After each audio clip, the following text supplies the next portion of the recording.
Hello everyone, मेरा नाम है आकाश और आप देख रहे हैं यूट्यूब चैनल निया लैब्स। सो गाइस, आज हम बात करने वाले बिट सेट एग्जाम के बारे में। तो जैसा कि है कि हम all the time JEE Advanced JEE Mains के बारे में बात करते रहते हैं, पर एक इक्वली इम्पोर्टेंट दूसरा एग्जाम भी है हमारे पास बिट सेट का, जो अभी अगस्त फर्स्ट वीक में होने वाला है। तो आज मेरे साथ है आशुतोष पुरोहित, जो कि बिट्स पिलानी के स्टूडेंट हैं, मैथमेटिक्स में एमएससी कर रहे हैं वहाँ से। तो जाहिर सी बात, वो ज़्यादा अच्छे से बता पाएंगे। तो आज हम उनसे जानने वाले हैं बिट्स सेट के बारे में, स्पेसिफिकली बिट्स के बारे में, वो कैसे कॉलेजेस हैं, क्या उनका इंफ्रास्ट्रक्चर है, किस तरह की एजुकेशन होती है, और must talked about college IITs के कंपैरिजन में वो कहाँ स्टैंड करते हैं। तो इन सब बातों पर हमारी चर्चा होने वाली है। तो प्लीज़ आज का वीडियो आप लास्ट तक देखिएगा और सारे पॉइंट्स पर हम चर्चा करने वाले हैं। So Ashutosh, very very welcome. Thank you sir. आज मिडसेट का एक्चुअली क्या कम इम्पोर्टेंस दी जाती है, तो I would like to talk about it more. वो भी है ना कि जो अपने कोचिंग इंस्टीट्यूट्स के ऐड में खाली आईआईटी आईआईटी चमकता है और आईआईटी के सिलेक्शन दिखाए जाते हैं। तो हाँ, ऐसा होता है कि क्या, जैसे अब किसी बच्चे को अगर मान लो मिडसेट के अंदर अच्छे मार्क्स आ गए, उसको सीएस मिल गई और मान लो उसकी जेई में कुछ तो 2000 या कुछ 1500 रैंक आती है, तो ऑब्वियसली कोचिंग वाले उसको यही बोलेंगे भाई तो आईआईटी बॉम्बे ज्वाइन कर ले, भले ही उसकी ब्रांच कोई सी भी हो, भले ही उसको अगर माइनिंग भी मिल रही हो आईआईटी बॉम्बे में, तो कोचिंग वाले उसको वही करने को फोर्स करेंगे। फिर वो अपने ऐड पे क्या करते हैं, फिर वो लिख देंगे वहां पर कि the student join IIT Bombay. Branch उसकी नहीं लिखेंगे, बस उसको आईआईटी बॉम्बे उनके नाम के आगे जुड़ जाएगा बस। तो इसीलिए वो जनरली आईआईटी की तरफ ज्यादा फोकस है। जैसे जेई एडवांस काफी सारे लोग देते हैं, तो जेई एडवांस में ऐसा होता है ना कि जनरली आपको रैंक अंडर लाइक 1000 चाहिए होती है, अगर अच्छे आईआईटी में आपको सीएस चाहिए तो। पर बिटसेट में सीएस लाना कंपैरेटिवली उससे इजी है, क्योंकि 380 प्लस बिटसेट में अगर कोई बंदा है जेई के अंदर 2000 3000 रैंक तक भी ला पा रहा है, तो बिटसेट में 380 प्लस कोई बड़ी बात नहीं है। तो अब बिट्स के जो कॉलेजेस हैं आशुतोष, वो किस प्रकार के हैं? मतलब मैं जैसे आईआईटी कानपुर में रहा हूँ, आईआईटी जोधपुर से तो मेरी ग्रेजुएशन हुई है complete. So in comparison to IITs, where do you see कि आप बिट्स के कॉलेजेस कहाँ स्टैंड करते हैं in terms of infrastructure, education and curriculum? अब आईआईटीज के कॉलेज तो मैंने इतना अच्छे से देखे नहीं, मतलब आईआईटी जोधपुर का कैंपस थोड़ा सा मैंने अंदर से देखा हुआ है, बट इतना अच्छे से देखा नहीं है। बट बिट्स का आई वुड से कि सेम, मतलब ऑलमोस्ट सिमिलर इंफ्रास्ट्रक्चर ही है, क्योंकि प्राइवेट कॉलेज है और थोड़ी सी मतलब फीस भी ज्यादा ही है उसकी, तो इसीलिए मतलब हॉस्टल्स वगैरह वेल मेंटेन्ड है, सारे क्लासरूम्स भी वेल मेंटेन्ड है एकदम। होगी जो वहाँ की लैब्स होती हैं, क्या रिसर्च बैकग्राउंड रहता है फैकल्टीज का, जो वहाँ पे प्रोफेसर्स वगैरह होते हैं, एजुकेशन कैसी रहती है वहाँ पर? एजुकेशन के मामले में भी काफी सही है, क्योंकि काफी सारे टीचर्स, जैसे मैं अपने मैथमेटिक्स डिपार्टमेंट की बात करूँ तो काफी टीचर्स जो है, एक कोई जर्मनी से पीएचडी है, कोई यूएसए से पीएचडी है, और काफी सारे आईआईटी से भी पीएचडी हैं। तो मतलब उनके कॉलेजेस भी अच्छे हैं, और मतलब ऐसा नहीं है कि जो दूसरे बाहर से पीएचडी नहीं किए हुए वो अच्छा नहीं पढ़ाते हैं, मतलब प्रोफेसर ऑलमोस्ट सब अच्छा ही पढ़ाते हैं, और उनकी मतलब पब्लिकेशंस वगैरह भी काफी अच्छी खासी है अपने फील्ड्स में। तो अगर उनके अंडर कुछ अपन रिसर्च वर्क भी करना चाहें तो वो भी बहुत अच्छे से मतलब कर एज सकते फार हैं। एज आई कैन सी के जो आप जैसा माहौल आईआईटीज में रहता है रिसर्च का, और हाँ, जो प्रोफेसर की क्वालिफिकेशन बैकग्राउंड है, सिमिलर बैकग्राउंड ही बिट्स में मिलता है हमें।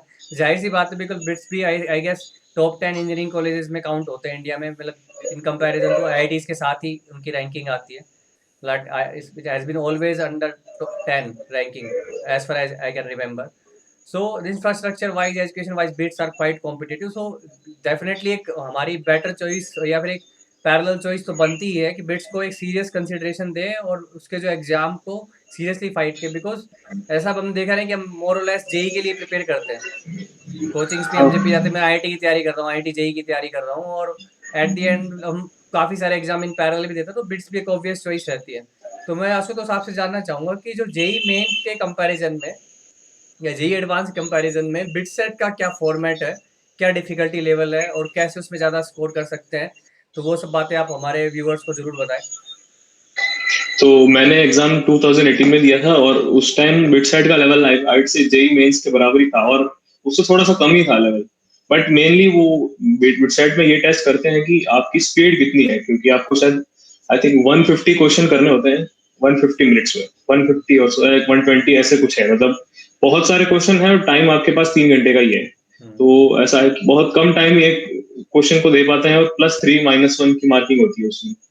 तो मेनली स्पीड को वो लोग टेस्ट करते हैं उसमें, और एक उसमें इंग्लिश एक्स्ट्रा होती है, तो इंग्लिश आई थिंक मतलब अगर दिन के 4-5 वर्ड भी अगर करो, तो जैसे मैंने भी ऐसे ही किया था, मैं दिन के 5 वर्ड्स नोट करता था कोई, और उनके मीनिंग्स याद करके, उनके यूजेस याद करके, तो थोड़ा-सा इंग्लिश की तो तैयारी वैसे हो जाती है, और अपनी क्लास 12th की इंग्लिश है, उससे भी काफ़ी इन्फ्लुएंस्ड है उनका इंग्लिश सेक्शन।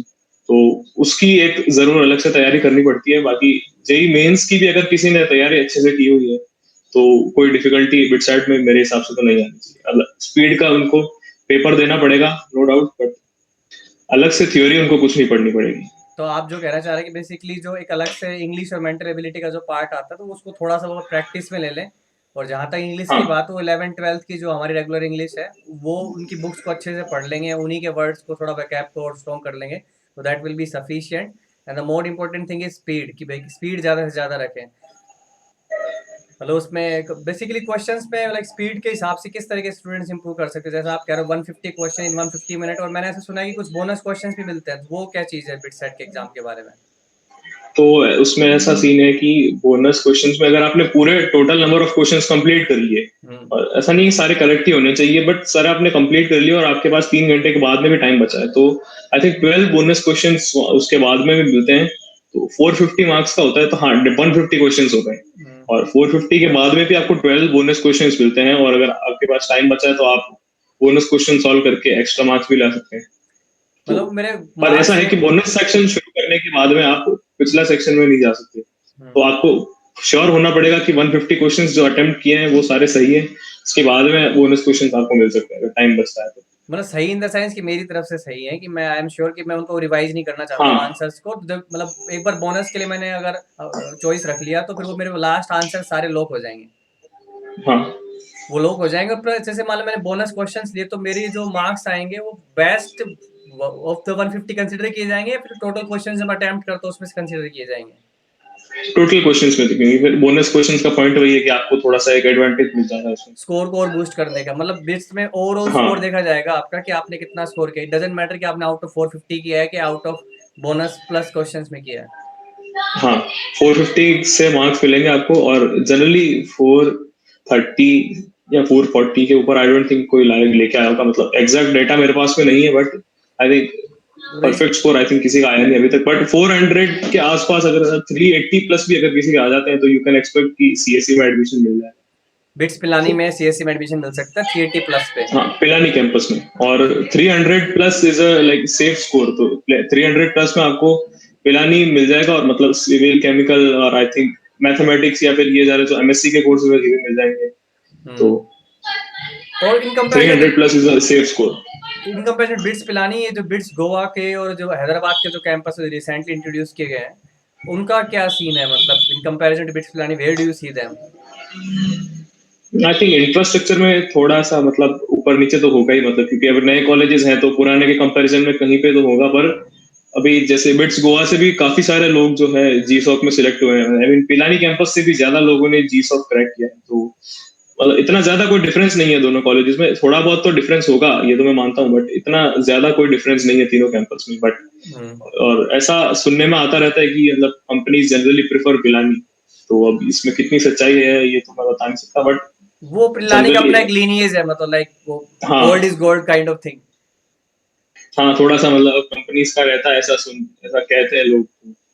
उसका कंप्लीट मतलब डेटा है भी नहीं मेरे पास में, बट हाँ, थोड़ा एडवांटेज तो है पिलानी कैंपस में क्योंकि पुराना है इसीलिए। और ऐसा जैसे आप कंपनीज की बात करें, तो जो एक पेरेंट्स का या स्टूडेंट्स का एक फर्स्ट फैक्टर होता है कि प्लेसमेंट्स का सीन क्या रहता है। So where do you see placement at BITS Pilani और बिट्स इन जनरल?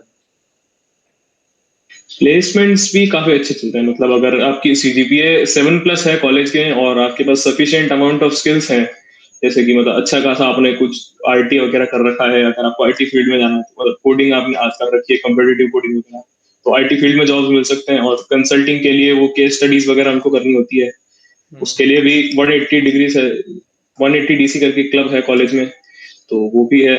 और कंसल्टिंग के अलावा अगर फाइनेंस हो गया, फाइनेंस से रिलेटेड भी काफी कुछ वर्कशॉप्स वगैरह होती रहती है हमारे कॉलेज में। तो हर लाइक फील्ड का मतलब अपॉर्चुनिटीज काफी हैं, और प्लेसमेंट्स भी I think average placement around 10 lakh per annum होता है, और प्लेसमेंट स्टैटिस्टिक्स भी काफी अच्छे हैं। लाइक फार, मतलब far competitive with IITs.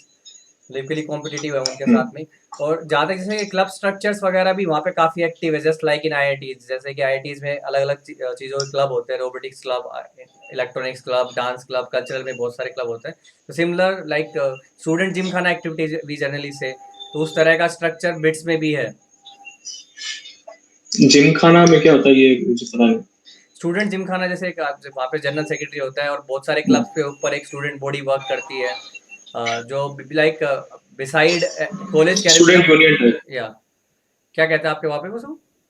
Student union है हमारे वहाँ हाँ, पे, स्टूडेंट मतलब वही यूनियन। सब सिलेक्ट करते हैं, जनरल सेक्रेटरी और एक प्रेसिडेंट होता है यूनियन का, हाँ, वही। तो सिमिलर और काइंड ऑफ स्ट्रक्चर विद। बाकी क्लब्स वगैरह भी सारे हैं, मतलब रोबोटिक्स वगैरह के क्लब्स हैं, और उनकी वर्कशॉप्स भी होती है क्लब्स की, तो ताकि लोगों को ट्रेन कर सके थोड़ा रोबोटिक्स में, बेसिक रोबोटिक्स में। और एक सैटेलाइट लॉन्च करने वाला क्लब भी है आनंद करके, तो वो सैटेलाइट्स बना के लॉन्च करते हैं। और 3 हमारे वहाँ पे क्लब हैं जो ऑटोमोबाइल मैन्युफैक्चरिंग और उस डायरेक्शन में काम करते हैं, Shell Eco and I think Baja, एंड तीसरे का नाम मुझे याद नहीं आ रहा। 3 ऐसे क्लब्स हैं मैंने सुना। और मतलब जहाँ तक मेरे को जो ऐसा रियलाइज हो रहा है कि स्टूडेंट्स को, जो भी बच्चे बिट साइड का एग्जाम दे रहे हैं, तो उनको इस एग्जाम के लिए सीरियसली प्रिपेयर करना चाहिए। This should consider a serious choice.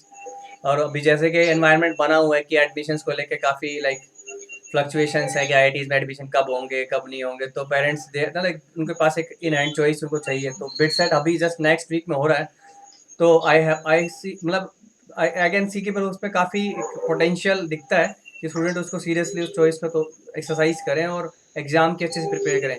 तो आशुतोष, एग्ज़ाम से रिलेटेड आप कुछ टिप्स दे सकते हैं? जब आपने एग्ज़ाम दिया था तो किस तरह का आपका माइंडसेट था, किस तरीके से आपने अपनी स्पीड वगैरह पे वर्क किया बिट्स के लिए स्पेसिफिकली? कोई आपने स्पेसिफिक वर्क किया था क्या बिट्स के रिगार्ड में? तो जेई मेंस होने के बाद में, मतलब ऑलमोस्ट सबको पता लग जाता है कि आप कितने पानी में हो, तो आइडिया लग जाता है एक बार को कि एडवांस में होने वाला है हमारा या नहीं। तो मेरा एडवांस का सेंटर एक्चुअली बीकानेर में आया था, तो जोधपुर से बीकानेर ट्रेवल किया मैंने, और अगले ही दिन मेरा वेबसाइट भी था। तो फिर रास्ते में ही पूरा सब रिवीजन वगैरह किया मैंने, और अगले दिन दोपहर को था वेबसाइट, तो उस दिन रिवाइज करके और फिर तो अगले फ्रॉड दिन हुआ आदमी है आए। यार, हाँ? और मतलब इतना, मतलब ऐसा कुछ था नहीं वेबसाइट में, तो मतलब उसका उसके लिए प्रेशर तो इतना ज्यादा कुछ था नहीं मेरे में। और क्योंकि मतलब ऑलमोस्ट मैंने ड्रॉप का प्लान बना ही लिया था उसके पहले, मतलब 310 स्कोर तो क्या एग्जाम देने के बाद ही आ जाता है, तो उसके पहले मेरा ऐसा प्लान था कि नहीं, अपना तो ड्रॉप पक्का है इस साल।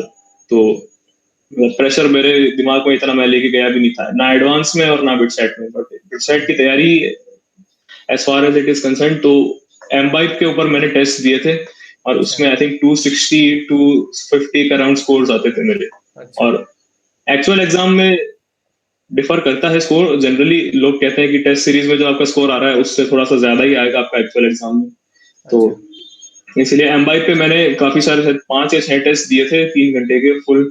और इंग्लिश के लिए मैंने, क्रोम के अंदर एक टैब आता है मगूस करके, तो मगूस करके एक्सटेंशन आता है, वो अपने आप जब भी नया टैब खोलते हो तो नए टैब में वो एक वर्ड आपको डिस्प्ले करता है, उसकी प्रोनाउंसिएशन होती है उसमें, ऑडियो फाइल, और उसका मीनिंग और उसका यूजेज होता है। तो मैं जब भी न्यू टैब खोलता था क्रोम में, तो मेरे पास एक नोटबुक थी, उस नोटबुक में मैं उसका वर्ड का मीनिंग और यूजेज नोट कर लेता था। ये फ्रॉड बच्चों की तो निशानी होती है, नई-नई चीज़ें ढूँढ लेते हैं मतलब इस तरह की। ये एक्चुअली मेरे कजन ने मुझे बताई थी, तो उनसे ये आइडिया मैंने लिया था, और उसके बाद से ये सारा नहीं, इंग्लिश का वो ये वहां वाला से किया आइडिया था। तो मतलब सबके लिए अप्लाई किया जा सकता है, मतलब तुम्हारी पूरी ग्रेजुएशन में भी इस्तेमाल कर सकते हो इसको, बिकॉज़ पीपल अपीयर फॉर हाँ। कैट, और कैट जैसे एग्ज़ाम में भी लोग जाते हैं, जीआरई देते हैं, तो they need good vocab for TOEFL, GRE hmm. And other things. तो मगूश के जनरली ऐसा काफी सारे ऐप्स आते हैं, तो उससे भी मतलब मोबाइल में भी आजकल ऐप्स आते हैं मगूश के, और एक्सटेंशन तो मेरे पास, क्योंकि उस टाइम में एंड्रॉइड मोबाइल नहीं था, तो मैंने एक्सटेंशन यूज किया था।